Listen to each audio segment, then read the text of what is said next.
Welcome back for episode 8 of the Astronomical Apocrypha, the Seleukid Empire narrative let's play for Rome 2 with Divide et Impera. Last time, Antiochos II moved swiftly to reconstitute the Thunderbolts of Zeus at Jerusalem, before eradicating the last Ptolemaic intrusion into his territory. Although his dreams of conquest lay to the west in Egypt, he briefly turned his gaze southward to the lands of western Arabia, venturing through the desert with Diogenes to conquer the last of the Nabatean holdouts at Hegra and Karamutha. With Seleukid possessions on Arabia secure for the moment, Antiochos and Diogenes then made their way into Egypt, Antiochos by land via the Sinai Peninsula, and Diogenes by transport ship via the Red Sea. Antiochos Soter, reading the omens as being in his favor, also made his own crossing, albeit by the Strait of Bosphorus into Thrace, where he wrested control of both Anthea and Odessos from the Odrysian kingdom, with father and son claiming new lands in Thrace and Egypt. The western extent of the Seleukid Empire stretches even further than the boundaries established by Seleukos himself, but strong rivals remain in the Ptolemaic and the Antigonids, and the east is as uncertain as ever. Numerous warring states and constantly shifting alliances, a breeding ground for the emergence of a new superpower.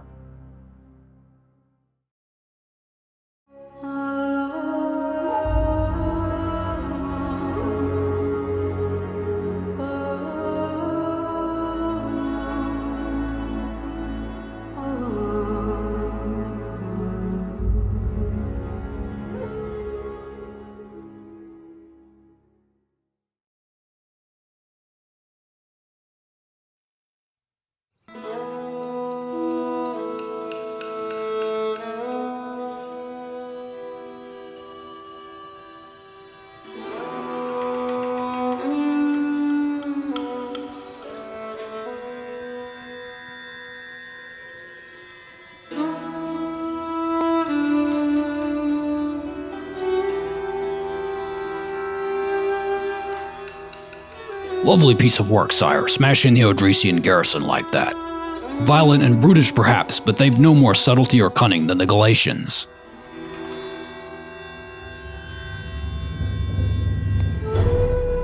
Conflict and adversity drive these men with a motivation that would be fearsome if harnessed by a focused mind.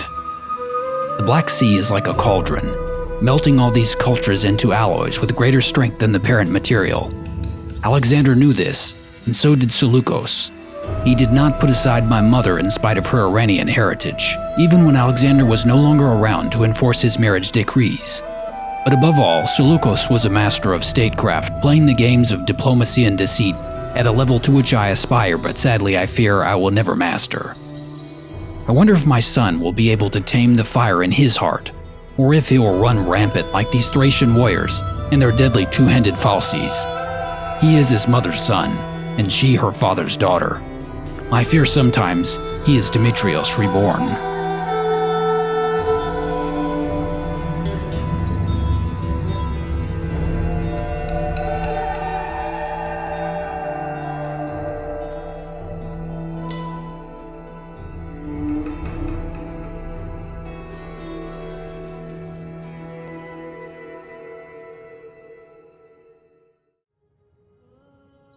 We're diving back into the thick of things with Antiochos Soter standing astride his new territory at Odessos, and the dwindling military of the Odrysian kingdom suffering attrition in the wilderness of Thracia and on the Black Sea. Alcandre has recuperated from her nasty failed experiment with poison and returns from Nicomedia, again crossing the strait into Anthea. I'm also going to start moving one of my noblewomen, Leucothoe, up toward Thracia to help govern our share of the region, although it's going to take her several turns to arrive. 1,000 miles to the south, Antiochos sends Eurydice to the far bank of the Nile to scout south of Memphis, as he keeps his own army and that of Diogenes replenishing and settling the public order in Upper Egypt. The Odrysian pirates in the Black Sea make their way toward Anthea, although they're not close enough to initiate any attack this turn. We've now finished the research technology that begets more research, natural philosophy, and my priority now is to research the purple Greek unit upgrade technology that is unique to DEI. This will allow us to take advantage of our recent Thorios reforms. It only takes one turn, so it will not significantly hinder our march down the tech tree, which we can resume next turn. Interestingly, there has been a military subversion attempt by an agent of the Antigonids upon Antiochos Soter, and there remains an Antigonid army in what is now our territory. His failed action having revealed his presence, I consider this Macedonian veteran, Ptolemais, fair game for Alcandre to sharpen her skills, but in spite of her best efforts, she suffers a failure of her own. I move Antiochos Soter back to Anthea to defend the smaller settlement against any incursion by the Odrysians. Although glancing at their minuscule navy, I doubt they'll be able to make much of a push to recapture their territory. With our income surging, we have more surplus wealth to play with this turn, and I start by reading the Greeks of the onerous Thracian shrine of the Kabiri and putting in its place a magnificent Tier 3 Temple of Artemis that will address the local food shortfall and the cultural conversion at the same time, and meanwhile also upgrading the adjacent farms at Anthea, setting the stage for a great deal of local expansion if we can ever secure the remainder of the province. Eurydice has found Memphis undefended but for its garrison, so Antiochos II sets off from Myos Hormos in the direction of the Nile River. Our noblewoman Eudokia arrives at the border of Myos Hormos, and can also now lend her own governing ability to pacify and convert the local settlements. During the intern phase, the Odrysians make no move against us, while the Antigonids move back toward their own territory. The Carpathian subjugation of the Maine has not lasted long, the latter shaking off the chains of their masters, and breaking the treaty that was so recently formed, so this may open another window for us in Arabia in the near future, although our forces remain committed in the west for the moment. We also finally get an upgrade to our Imperium level, and this doesn't do much except slightly raise the number of armies I can field, although I can barely afford the ones I have. But it more helpfully increases the number of governors I can recruit by 1, to a total of 5. I've got the option to recruit some actual governors this time, and settle on Cleodeus, a cheerful orator of 27. There's nothing he can do this turn, but Mesopotamia has lingered for quite some time without any oversight, so this is a welcome change. Eurydice, having moved up to Alexandria, finds it much more well defended, a larger army and a smaller sitting side by side to augment the already impressive garrison. To ensure they won't be meddling in Antiochos' impending assault on Memphis, she successfully sabotages the larger force, the pride of Sekhmet. Her colleague in Thrace, Alcandre, heads off toward Philippopolis, uncovering the defenses which are not inconsiderable, a large army backing up an equally large garrison force. Feeling somewhat more secure, although usually dauntless, Antiochos is uneasy on the water. The prince moves his army to undertake the vulnerable crossing of the Nile and transport ships, while Diogenes once again follows in the footsteps of his regent, taking over the defenses at Myos Hormos. Having quickly exhausted our options this turn, I turn my attention to the research tree to refocus our efforts there. Although I don't want to neglect the development of our military, I think it's equally if not more important with such a large empire to keep our infrastructure always improving, so I'm going to stay in the civic tree, and this time I'm going to make a significant commitment to construction, tackling advanced construction on the way to architectural advances. Advanced construction gives us access to a couple of buildings, including the aqueduct, but architectural advances will open up the entire range of possibilities in the third tier of settlement and industrial buildings.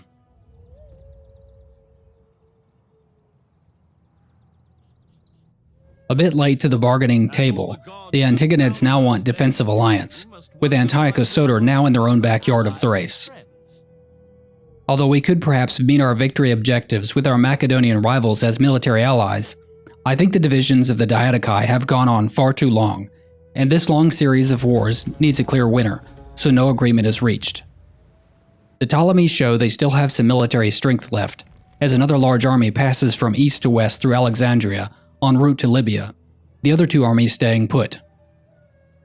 The first order of business, next turn, is to make the Nile crossing by boat with the Thunderbolts of Zeus, and get Antiochos' men out of the crocodile-infested waters and onto dry land. Without hardly giving his men time to drip dry, Antiochos hurries on to Memphis, laying siege to the garrison there. Like all of our battles in Egypt to this point, we've got the odds overwhelmingly in our favor, but with some strong Egyptian armies nearby, and Alexander's own mighty namesake city so tantalizingly near at hand, I want to preserve our men to the extent possible for the inevitable trials ahead. So to that end, we'll be fighting another manual battle against the usual suspects of a Tier 2 Egyptian garrison, intermingled Greek and Egyptian archers backing up a huge number of thorax spearmen, with a sprinkling of light cavalry.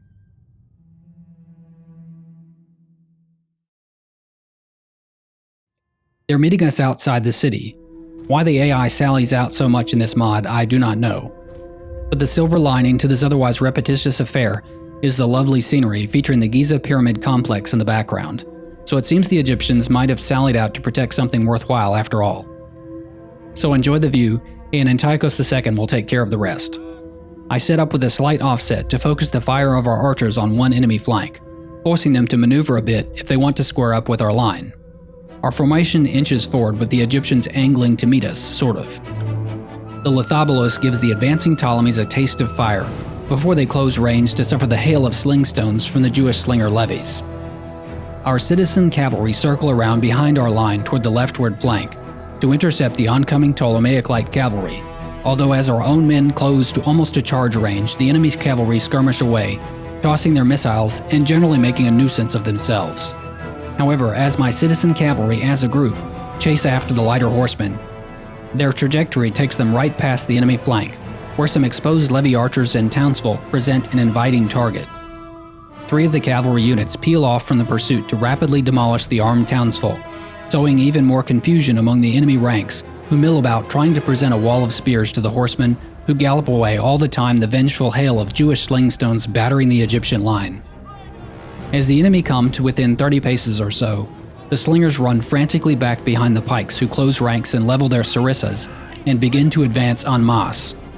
2 of my own heavy cavalry break off their temporary retreat to double back toward the Egyptian rear, as the Machairophori draw their swords and move in to assault their foes from left, right, and center. The Seleukid and Ptolemaic lines make contact, and a furious melee begins, although it's clear from the outset, as the Machairophori wade in, they're overmatched even in a tactically even situation, which this is not.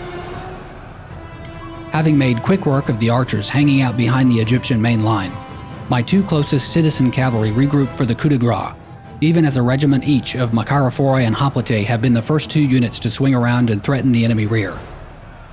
As the infantry and the cavalry in the enemy rear make their crushing assault, augmented by Antiochos' war shout, the Egyptian-like skirmish cavalry perish under the hooves of our heavy cavalry, and the enemy morale plummets, a shockwave of dismay shattering the Egyptians' northern flank. Antiochos' own retinue makes its strike upon the southern flank, shattering that part of the enemy line as well, leaving only a couple of panicking garrison spear regiments in the center to await a slaughter, except for a single lone spear regiment who seemed to have escaped the bloodbath by chasing fruitlessly after my cavalry. I was contemplating smashing this unit with the forward and aft cavalry charges, although I decided that could cost my valuable horsemen when the rest of the army could make the kill with just a little more patience. It turns out neither intervention is needed to break their morale, as merely the sight of the advancing Seleukid host with Antiochos at its head is sufficient to send them fleeing into the desert.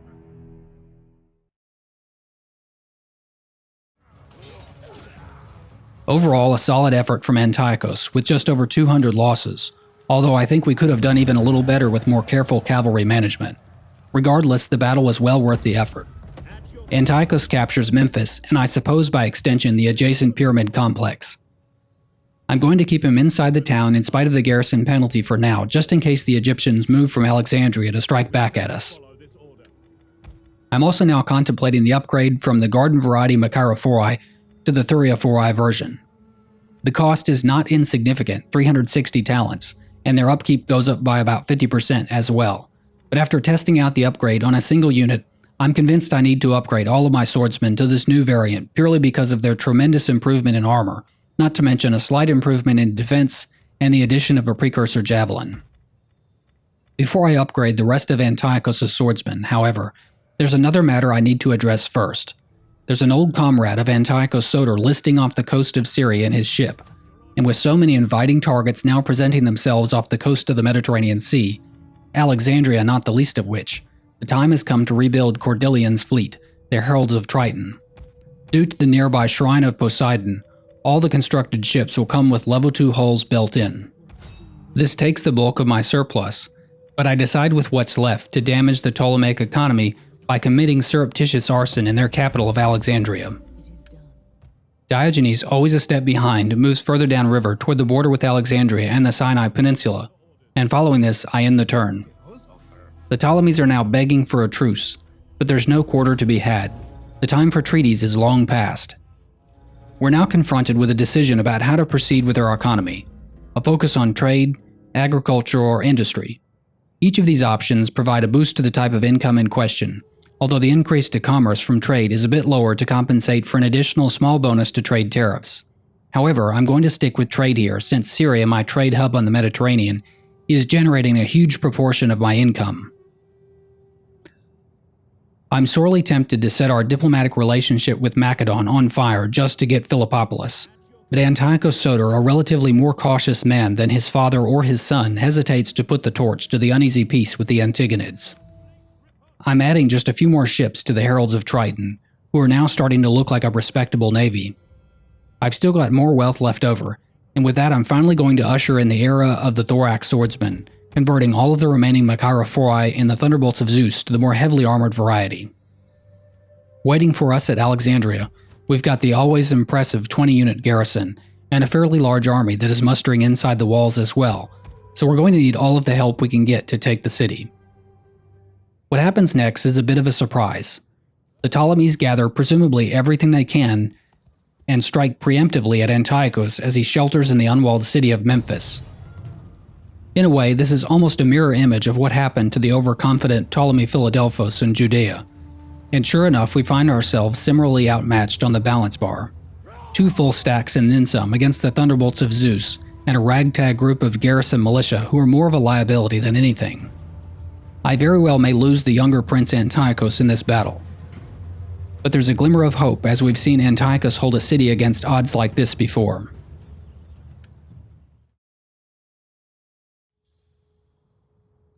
Now this is an interesting assault because leading the charge is a man strangely with the name Alexander.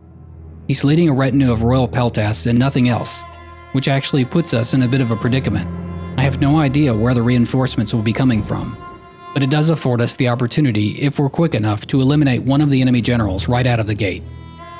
This battle took me quite a while to set up, but ultimately I decided to plant a huge number of fire pits in the wide open approach to the east and set up barricades elsewhere. I'm trying to defend the main approaches to the capture point with pikes backed up by thorax swordsmen, and Antiochos and his accompanying cavalry are situated toward the east end of town to try to swoop in on the unsuspecting Alexander. The cavalry take an alternate route out of the city to avoid tampering with the brimstone pits, while the infantry sit tight in the city center, packed in like sardines. Antiochos and his companions round the corner and tear off in pursuit of Alexander, who is headed right for the brimstone pits, sharp rocks and stakes at the city entrance. By now the reinforcements are coming onto the battlefield, and surprisingly they are advancing en masse from the north, no subtlety or strategy evident in their assault, just overwhelming strength and numbers.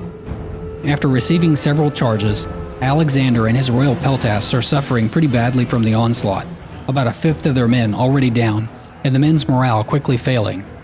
Before they've lost a quarter of their number, the regiment breaks and now they're easy prey for Antiochos and the rest of the cavalry, with plenty of time before the rest of the Egyptians arrive. It takes a little while, and some of the horsemen mill about in confusion as Antiochos tries to figure out if the enemy general has actually fallen, but eventually his death is confirmed. The easy part of the battle is over. Now it's time for the real fight for Memphis to begin. Antiochos orders his men to fall back around the city while he assesses the manner of the Ptolemaic attack. Now their forces have spread out some, and we've got a large group of pikes headed for the relatively small northern street leading into the city, but it's not clear where the rest of the army is headed yet. It also looks like the melee infantry are preceding their counterparts with ranged weapons, which is a bit strange, but the Egyptians may feel supremely confident of their numbers. As the Ptolemaic infantry near the city, they begin converging and then funneling into the narrow street. I tried pushing some flaming boulders at them, but without a hill to carry the impetus of the fiery spheres, they just kind of fizzle out on the street without doing any damage.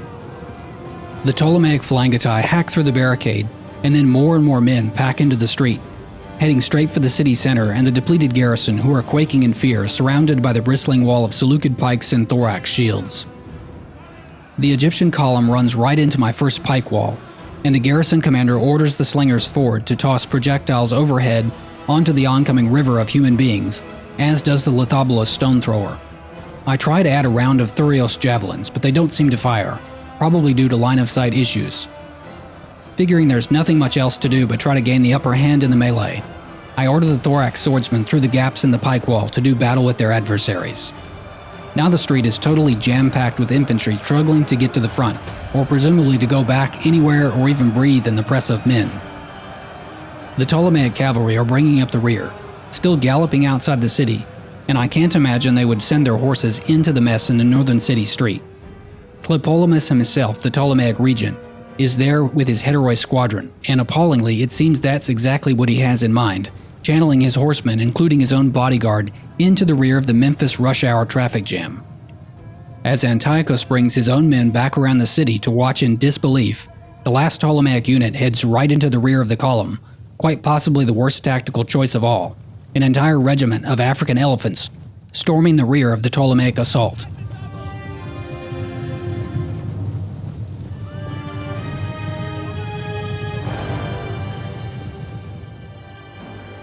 Are you sure that's what he said? Follow me. That doesn't make sense. I can say I haven't fantasized about letting my elephants step on 1,000 Greeks on the way to kill other Greeks, but I'm a little worried about Kebede's feet. Look at all those spears. What if he steps on a spear point or one of their pointy heads? Oh, but the pharaoh's reach is long. He will have our families put to death if we desert the battle. That Tlepolemus must have straw between his ears. Soon it will be straw with a heap of elephant dung. Go into the melee, and if your elephant falls, try to get out as fast as you can.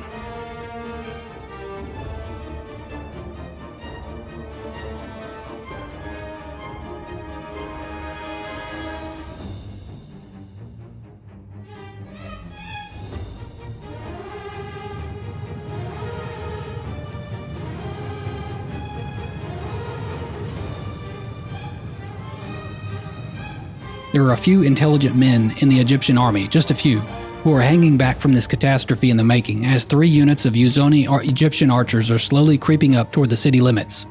These, however, are an easy target for Antiochos' cavalry who are now galloping around the city perimeter. I've also started an infantry flanking maneuver, sending 2 small detachments, each consisting of a regiment of thorax swordsmen and a regiment of hoplite or phalangitai to really kick the carnage into high gear.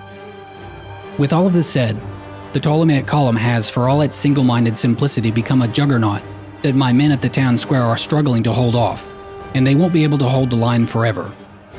My units on the western approach are forced to hack down their own barricade, which draws some alarm from the men in the column about to be flanked, but the end result is the same. Both western and northern flanking forces smash into the side and rear of the Ptolemaic column, inflicting tremendous damage. There are so many men in such a relatively confined space. It's graphically quite taxing, and the animations for this reason have become very choppy. Nevertheless, it's simple to follow the general course of the action, as the Egyptians are forced into an ever smaller space, men dropping like flies and multiple regiments intermittently wavering. 2 units of Ptolemaic Hippeis cavalry, their horses rolling their eyes in sheer terror, break through to the front of the column, but I bring forward more spears, pikes, and essentially everything I can muster to push them back. The Lithobolus keeps tossing its stones overhead into the mass of men, inflicting what I can only assume are horrendous casualties. There's a bit of ebb and flow to the fight, with the Egyptians periodically threatening to spill into the town square, but my men hold them off as the enemy ranks become continually thinner. My first hint of the imminent victory is a flight of Ptolemaic cavalry that escape from the city, scattering like a flock of birds. After this happens, it isn't long before the rest of the Ptolemaic standard bearers drop their banners in the street, and it becomes a mad dash for the exit. Of course, at this point, I'm obligated to continue the battle to run down as many of them as I can. Although there are just so many, it turns out to be a bit of a chore, and I struggle to disentangle my cavalry so they can take up the pursuit of the thousands of men exiting the battlefield in single file.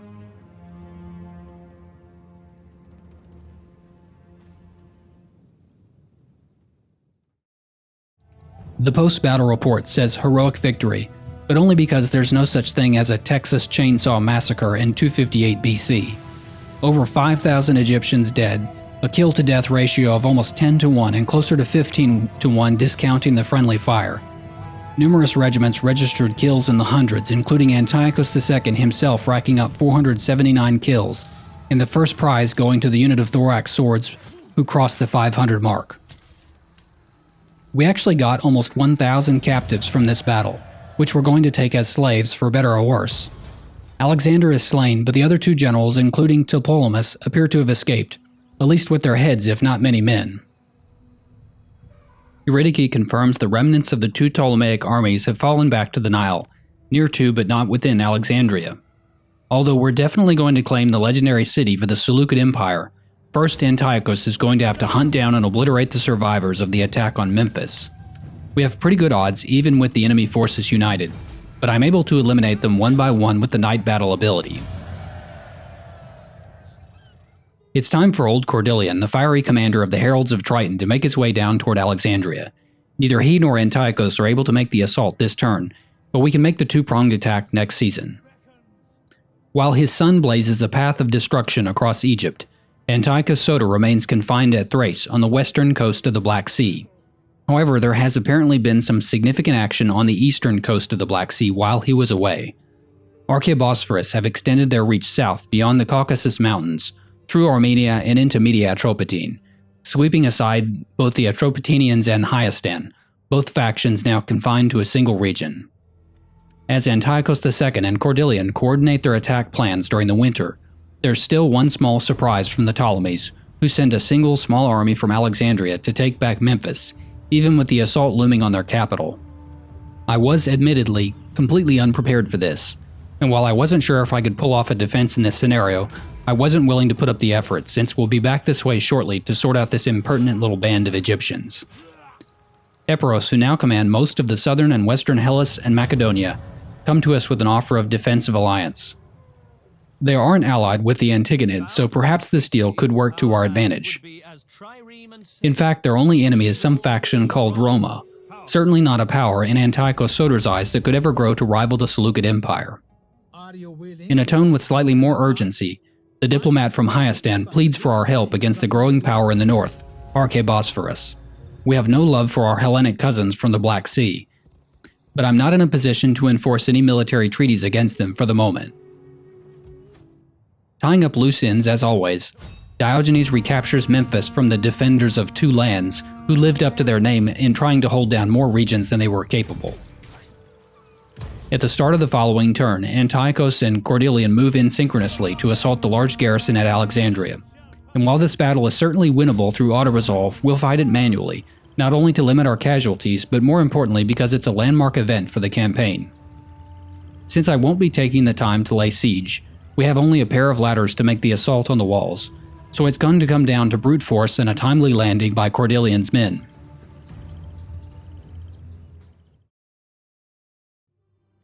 We're making our assault from the eastern side, and as noted, I have no siege equipment aside from the two ladders and the lithobolos, so there's no real utility in dividing the army. Our stone thrower outranges the enemy towers by quite a bit, so I'm hopeful they can destroy or severely damage the gate or a section of wall. Rising in the distance is one of the ancient wonders of the world, the Pharos or Great Lighthouse. There's a small strip of land, the Heptastadion, connecting the Pharos to the mainland, and while it's obviously functional for the city, to Cordelian this is a critical weakness. As Antiochos begins his bombardment of the gate, Cordelian's fleet emerges on the horizon. There are a couple of Ptolemaic military ships in his way, but nothing his men can't handle, so they lower their sails and pick up their oars to row with zest toward the enemy. Back on the shore, both Ptolemaic and Seleukid forces await the dreadful launch of the lithobolos stones, each side expecting an earth-shaking impact.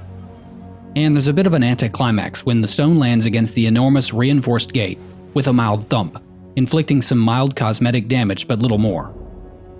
Once we've battered down the walls, we can hunt down the real Euclid of Alexandria to give us some more strict calculations, but by my judgment we'll run out of ammunition long before the gate is destroyed. This makes Cordelian's amphibious assault even more important than I originally thought, and in retrospect, the Egyptian garrison is completely misplaced in their defense of the eastern wall.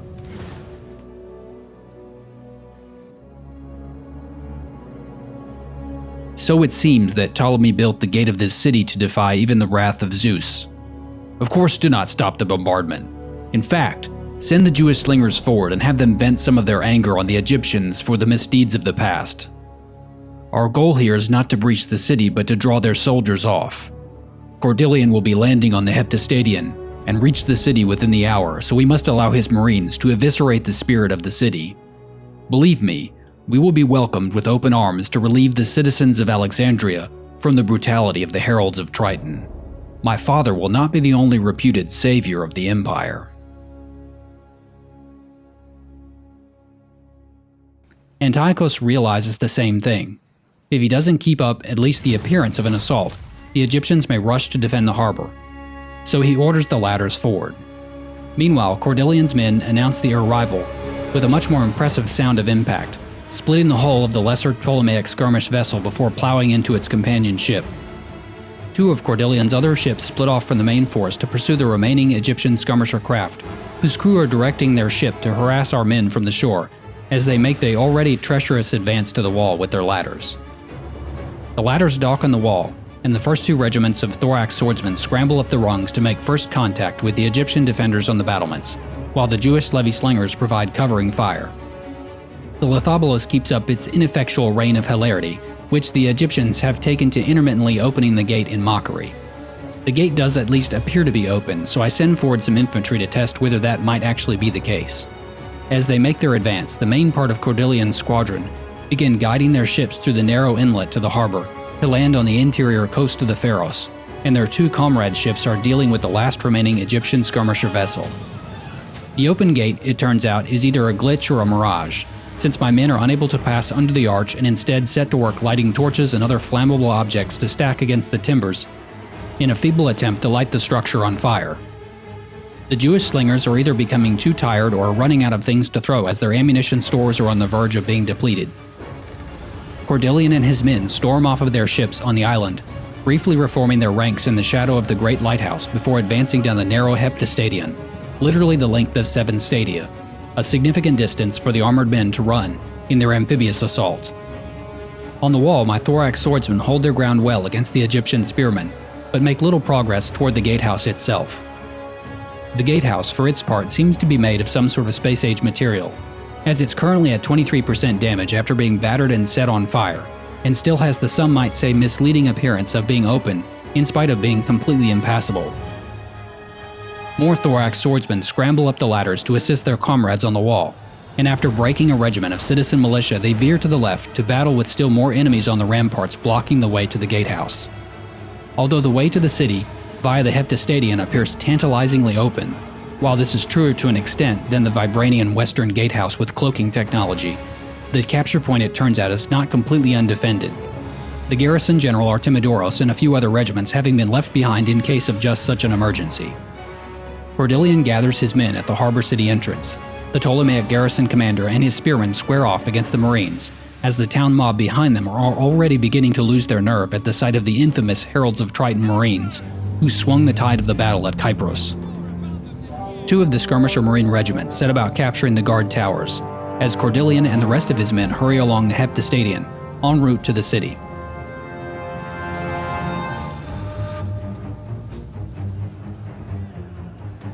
A regiment of heavy garrison missile cavalry gallop around the corner and unleash a hail of projectiles into the rear of the vanguard regiment of Seleukid Epipetoi Marines before they are themselves pelted with missiles from the Seleukid Archer Marines. Although the arrows do little against the heavy armor, the cavalry turn and retreat from the mass of Marines closing in on the city. Back on the other end of the map, the thorax swordsmen continue slugging it out with the Ptolemaic garrison spearmen, a surprisingly slow and arduous task, probably due to such large numbers of men on either side fighting along such a narrow facing on the ramparts. My pikes are still trying in vain to open the gate, but at this point it makes no difference as the struggle for the city is already underway far off to the west. Cordelian's archers capture both towers, and his Marines continue their head-to-head fight with Artemidoros' spears. Cordelian himself, having driven off the missile cavalry, attempts a flanking maneuver with his retinue, but is cut off from the capture point by another regiment of garrison spears. Fortunately, it isn't long before the remainder of the Heralds of Triton break through Artemidoros' retinue and converge on the victory point, pausing briefly to relieve Cordelian of the defenders obstructing his path. As Cordelian and his men lay uncontested claim to the central capture point, we very surprisingly get the notification that the Western Gate has finally, impossibly, succumbed to the efforts of my men to batter it down, although it makes little difference by this point, as the Ptolemies have neither the time nor the ability to recapture their city from the Heralds of Triton. I would not be placated. I would not be mollified. They think I will suffer these indignities in peace, that I will suffer these wounds to my pride in silence. I'm not the placid surface of a pond, or the demure murmuring of a brook, and certainly not a squalid waterhole for my opponents to drink from or piss in at their leisure. I'm the sea crashing on the shore, and Ptolemy will know it. His people will know it. The serpent has lured Abratonin from Kypros into his bed in Egypt, and I will have her back. I will gut every Egyptian from here to the royal palace if I have to, but I will have my woman and my pride.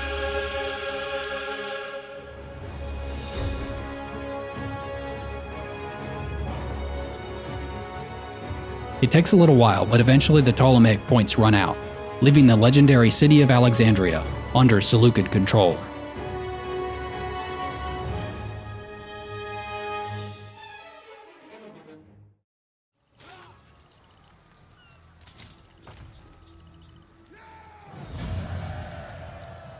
We didn't do particularly well in this siege by the numbers, although we still surpassed the expectations of the balance bar. Other than converting a few buildings in Aegyptus and setting an edict for the province now unified under Seleukid governance, with Eudokia administrating, there's little else I need to do this turn, with Antiochos Soter staying put in Thrace. During the in-turn phase, there's yet another surprise for us, this time far in the north, with a call to war being issued from across the Danube. The warlike Celtic Getae announce in no uncertain terms their intentions against Antiochos Soter and his new Thracian possessions. So it seems, not only with Archebosphorus swelling to gargantuan proportions, we have yet another barbarian foe demanding the attention of the Seleukid savior of Asia. Cordelian, his achievements having gone unnoticed for far too long, has taken his own path to political promotion, the supremacy of the Seleukid royal family notwithstanding. With another lucrative port on the Mediterranean, we now have the surplus and the income to justify another army, and Euclid handpicks the first infantry regiments for his new army, the Wisdom of the Goose. Euclid starts with a solid core of white shield pikemen along with a couple of skirmisher regiments to back up his own peltasts. As far as I know, the Ptolemies, it would be inappropriate now to call them Egyptians since the whole of Egypt is under Seleukid control, are limited to Libya, a divided province split between the Ptolemoi and the Kyrene, an independent Hellenic colony on the coast of Africa. Eurydice tries her luck at poison wells at Paratonion, again with the usual technical success but a lack of actual casualties. With the call to war being issued from the Getae, Antiochos abandons his border patrol with Philippopolis and moves north to look out from the coast of Odessos, standing watch over the city from the threatened invasion from across the Danube, even as on the opposite shore the Bosphorine kingdom have used their prosperity from the Black Sea to build a military capable of subjugating their neighbors and rivaling even the great powers of the East, Antiochos and his Seleukid empire notwithstanding.